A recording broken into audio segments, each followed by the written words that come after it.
Praise the lord, God's morning, ज्ञान एक और सुबह जो प्रभु की है, इसके लिए धन्यवाद कीजिए।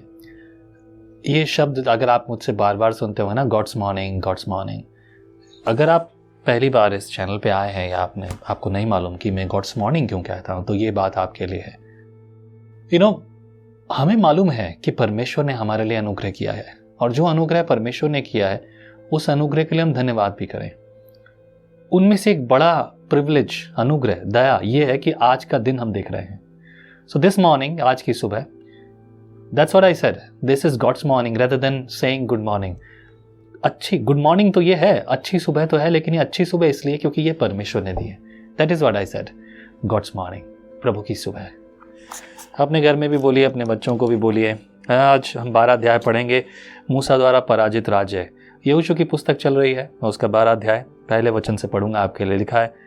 यरदन पार सूर्यदेव की ओर अर्थात ऑर्नेन घाटी से लेकर हेर्मोन पर्वत तक के देश और सारे पूर्वी अराबा के जिन राजाओं को इजराइलों ने मारकर उनके देश को अपने अधिकार में कर लिया था, वे ये हैं। उन राजाओं के नाम यहाँ पर है। एक चीज़ और, बाइबल में बहुत सारी चीज़ें जो है कुछ संदर्भ में लिखी हैं, कुछ तरीके से लिखी हैं। अब यहाँ पर पूरब, पश्चिम, उत्तर, दक्षिण दिशाओं के नाम लिए जाते थे, लेकिन यहाँ पर एक लाइन आई, यरदन के पार सूर्यदेव की ओर। सूर्योदय, सूर्योदय मतलब जहाँ सूरज उगता है, यानी कि पूरब की ओर। इस बात को समझना जरूरी है। छोटी छोटी चीज़ें हैं लेकिन मायने रखती हैं। पर खैर, बहरहाल दूसरे पद से देखेंगे कौन कौन लोग थे, उनके नाम पढ़ रहा हूँ। एमोरियों का हेशबोनवासी राजा सिहोन, और आनोन घाटी के किनारे के रोएर से लेकर और उसी घाटी के बीच नगर को छोड़कर यबकोक नदी तक और अम्मोनियों की सीमा है, आधे गिलाद पर और किन्नरेत नामक ताल से लेकर बैतशिमोत से होकर अराबा के ताल तक, जो खारा ताल भी कहलाता है। पूर्व की ओर से अराबा और दक्षिण की ओर से पिसगा की ढलान के नीचे नीचे के देश पर प्रभुता रखता था। फिर बचे हुए रपाइयों में से बाशान के राजा ओग का देश था, जो अश्तारोथ और एद्रई में रहा करता था, और हेमरोन पर्वत, सल्का और गशूरियों और माकियों की सीमा तक कुल बाशान में, और हेशबोन के राजा सिहोन की सीमा तक आधे गिलाद में भी प्रभुता करता था। इज़राइलियों और यहोवा के दास मूसा ने इनको मार लिया, और यहोवा के दास मूसा ने इनका देश रूबेनियों और गादियों और मनशे के आधे गोत्र के लोगों को दे दिया। गौर करने वाली बात यह है, why this thing is in record, ये सब बातें क्यों रिकॉर्ड में है। इस रिकॉर्ड का कारण यह है कि ये बात देख ली जाए। ये जो लोग थे, इनके काम और इनके व्यवहार ऐसे थे जैसे सदम और गमोरा के। परमेश्वर यहोवा ने उनको पहले चेतावनी दी थी। अगर आप मुझसे कहेंगे कि बाइबल रेफरेंस दीजिए, मैं Bible reference, straight Bible reference नहीं दे सकता।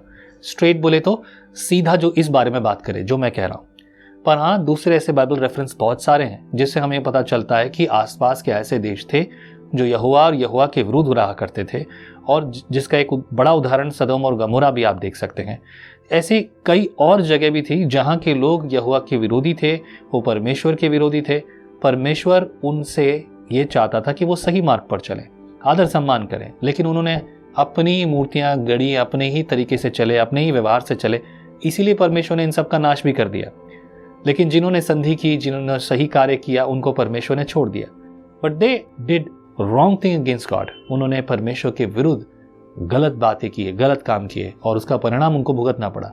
पर अब इसके बाद 7 पद में, यरदन के पश्चिम की ओर लबानोन के मैदान में के बालगाद से लेकर सेई की चढ़ाई के हालाक पहाड़ तक के देश के जिन राजाओं को यहोशू और इजराइलियों ने मारकर उनका देश इजराइल के गोत्रों और कुलों के अनुसार भाग करके दे दिया था, वे यही हैं, हित्ती और एमोरी और कनानी और परिज्जी और हिब्बी और यबूसी, जो पहाड़ी देश में और नीचे के देश में और अराबा में और ढालू देश में और जंगल में और दक्षिण देश में रहते थे।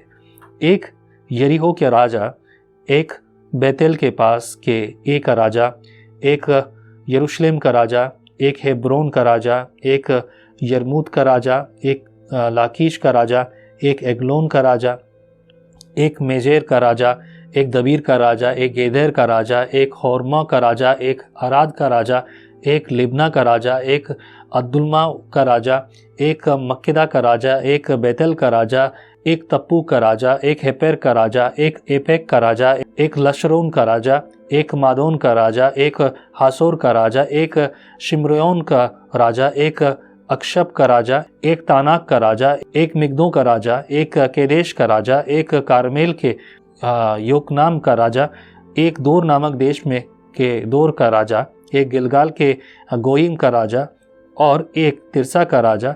इस प्रकार सब राजा 31 हुए। 31 राजाओं के नाम लेना भी बहुत मुश्किल है, बट दे मेड इट, है ना। उन्होंने उन सबको जीत लिया।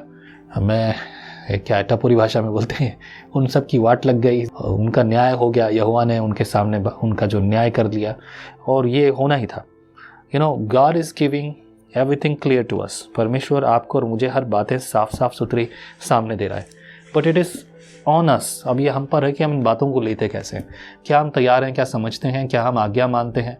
आज्ञाकारिता के अलावा परमेश्वर और कुछ नहीं चाह रहा। पृथ्वी की शुरुआत से परमेश्वर आज्ञाकारिता को देख रहा है, और आज्ञाकारिता का उल्लंघन करना ही पाप ठहरा। प्रकाशित वाक्य तक परमेश्वर यही कह रहा है, आज्ञाओं को मानो, बात को समझो। यूहन्ना का जो संदेश था वो ये था, मन फिराओ, परमेश्वर का राज्य निकट है। यीशु का संदेश यही था, मन फिराओ, परमेश्वर का राज्य निकट है। आज आपके और मेरे बीच में परमेश्वर का वचन, पवित्र शास्त्र बाइबल यही कहता है, मन फिराओ, परमेश्वर का राज्य निकट है। मन किससे फिराना? बुरी चीज़ों से, बुरी बातों से। हम आज्ञाकारी बन जाएं। यह आज्ञाकारिता प्रिंसिपल है, ये कभी नहीं बदलता, कभी नहीं बदला। जैसा कि यूहन्ना 3:16 में लिखा है कि यदि तू अपने मुंह से यीशु को प्रभु जानकर अंगीकार करे, मतलब एक सवाल है, मतलब एक शर्त है। और शर्त दूसरे शब्दों में कहा जाए तो यह आज्ञा भी होती है कि यदि तू ये काम करेगा तो। आज आप और मैं इस शर्त को, इस आज्ञा को जब मान लेंगे, तब आप और हम परमेश्वर के संतान होने का अधिकार प्राप्त करेंगे, और उसी के अनुसार आपका और मेरा उद्धार, सुख, शांति और दया सब कुछ है। तो अब आज्ञाकारी बनना है मेरे प्रियो। परमेश्वर ये चाहता है आपसे। आमीन। प्रभु आपके जीवन में कार्य करे। प्रभु की आशीष आप पर हो। आपके लिए परमेश्वर के हाथ बहुत आज से बने रहे। आमीन। चाहे उसे की। आप कहते हैं एक कप कॉफी मेरा दिन बना देती है, पर आपका मॉर्निंग डिवोशन विजनरी रेडियो और टीवी पर आपकी जिंदगी बना सकता है।